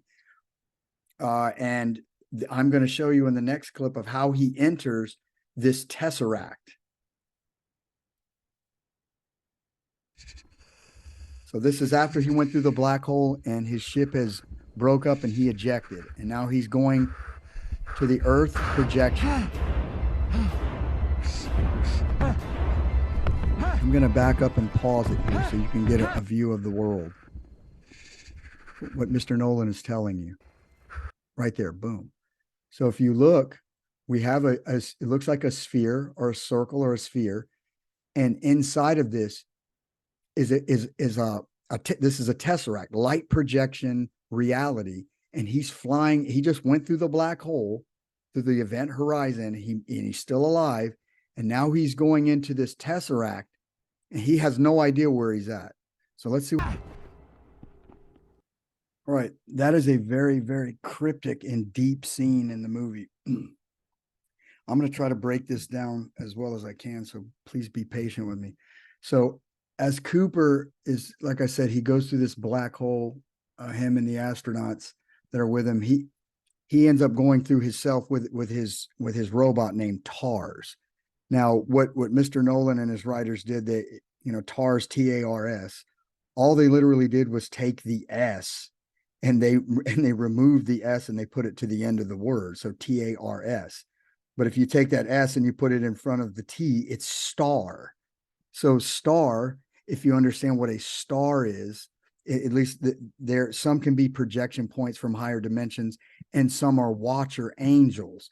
So this being, this robot that's with him, it's an old military robot and they call him TARS, and he accompanies him on this intergalactic journey to save the Earth, to go into a black hole and find out what the formula is to reverse Earth's demise. And he goes through this and he basically says that that they're the link between the two worlds, just like they showed you in the Superman movie. So we have the recurring theme of John 3:16, for God so loved the world that he gave his only begotten son. Now, a Judeo-Christianity, they tell you that son is Jesus, and the ancient text, and if you understand the old Atlantean worship, was the son of God, was God gave his only son, Adam, to save the earth as the link between the heavens and the earth. So I'm going to go through this again, and I'm going to, this tesseract, he's seeing beams of light congealed into matter. And on the other side of this is his daughter at a different point in time before he left on his mission. So he, like I said earlier, he's outside of time, space, and he has no idea what he's in. He's very confused. And if you see, this is her room. This is the bookshelf inside of her room. And the matter on the other side of this is light congealed into our reality or into matter. So continuing.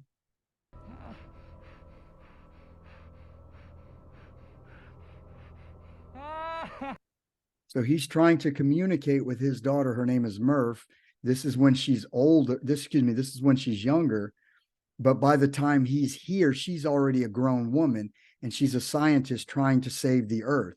And his mission is to send back the data that they got through this black hole, this projection point, and give them the data that somehow she figures out a formula to save Earth. And they end up leaving the Earth because I guess the Earth is destroyed and it can't sustain life anymore.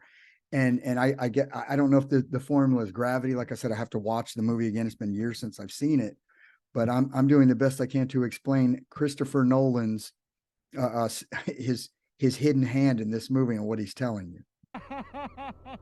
So here he is inside the light projection, fifth dimension, right here, matrix. As you see, it goes down different paths, but this one part of this is literally like a virtual reality library of his daughter's life in her bedroom. So this is a vast library. Imagine this library multiplied by every living being on the earth. So continuing. If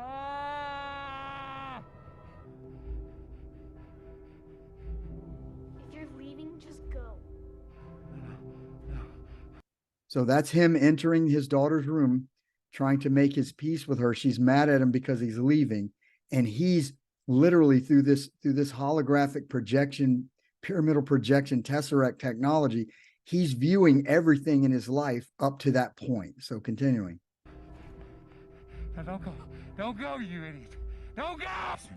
They're trying to get the formula for gravity, but the actual force that they're exerting through space-time is love. Just like the ancient, the 12 pyramids of thought, the ancient texts tell you that God will let you come into this in different expressions and you find your soulmate and then pull you apart and let you find each other again. So the actual higher vibrational emotion that comes from our Father, love, is manifest through his children through different dimensions or different time cycles projected into this reality. And he's in a higher reality right now, viewing a lower reality. And he thinks that the formula is gravity, and he eventually figures it out, know that it's love. And a message. Affirmative. They're outside of time, space in a higher dimension, and they can view everything all at once at once and find a specific point in time, and they can project themselves like time travel into any point of time that they choose to do, because they're higher dimensional beings. And this is basically the sons of God, the Israel, the children of light. And we've been projected into this timeline to like he said, to save the world. Is that happening right now? No, it seems to be that we're failing, but our Father in the end prevails. So having said that, let's continue. And in turn, this information that he gave him about leaving the projection through a black hole eventually saves the human race from the destruction of the planet. So that he had to leave this dimension and go into a higher dimension through a black hole, through the event horizon, into a higher dimension. And he figures it out and figures out a way to give her the information to save humanity. Hold on, let me back up. Just killed that one. So.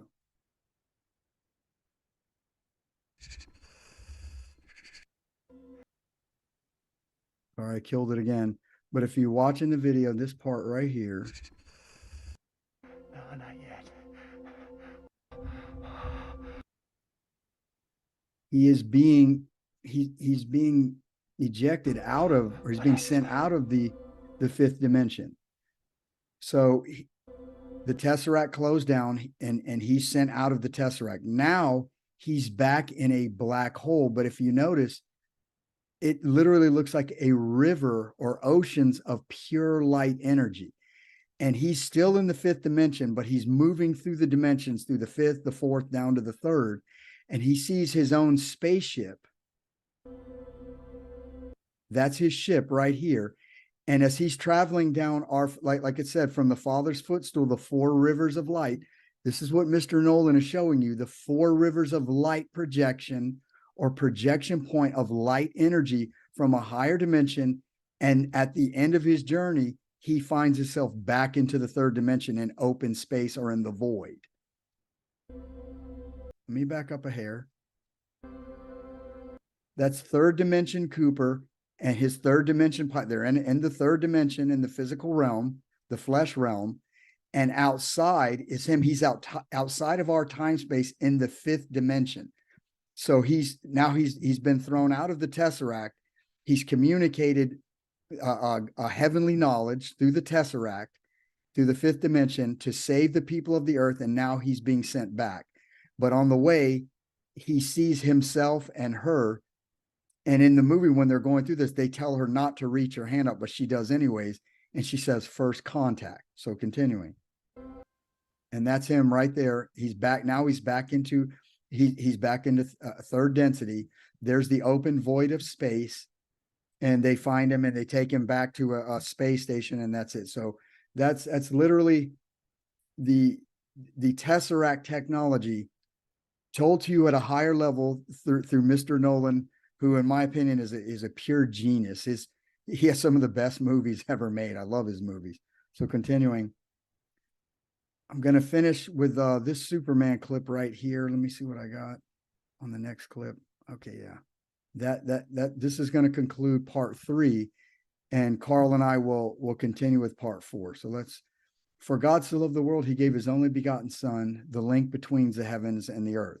So let's hear this same theme over and over, told to you through different movies by Mr. Nolan. Eventually, our military leader, General Zod, attempted a coup.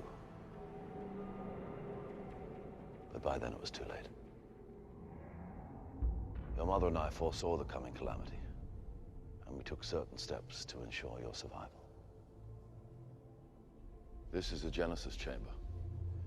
All Kryptonians were conceived in chambers such as this.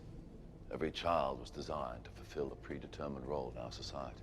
As a worker, a warrior, a leader, and so on. Your mother and I believe Krypton had lost something precious. The element of choice, of chance. What if a child dreamed of becoming something other than what society had intended for him or her? What if a child aspired to something greater? You were the embodiment of that belief, Cal. Krypton's first natural birth in centuries. That's why we risked so much to save you. Why didn't you come with me? We couldn't, Cal.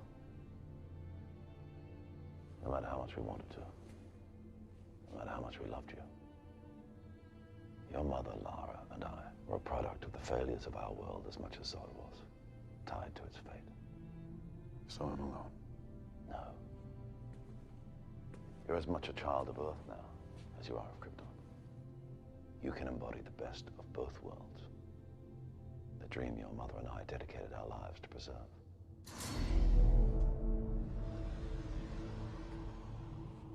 The people of Earth are different from us, it's true. But ultimately, I believe that's a good thing. They won't necessarily make the same mistakes we did. Not if you guide them, Cal. Not if you give them hope. That's what this symbol means. The symbol of the House of El means hope. Embodied within that hope is the fundamental belief in the potential of every person to be a force for good. The symbol of the House of El means hope. Embodied within The symbol of the House of El means hope. Israel. Emmanuel, God with us. I'm going to say this over and over. Christopher Nolan is telling you who you are hidden in plain sight in his movies. The House of El. When Israel wrestled with Michael the archangel and God came to him in Genesis, it said that Israel built an altar unto God called Beth El of the House of El, which means the house of the father El. That's what it means. Not the house of Ah. It's not Israel. It's not Beth Yah. It's not Emmanuel Yah. It's Israel, the El, and they're putting it right in your face. that hope is the fundamental belief in the potential. Not if you guide them, Cal. Not if you lead them, Adam. Not if you give them hope. That's what this symbol means. The symbol of the House of El means hope. Embodied within that hope is the fundamental belief in the potential of every person to be a force for good. That's what you can bring them.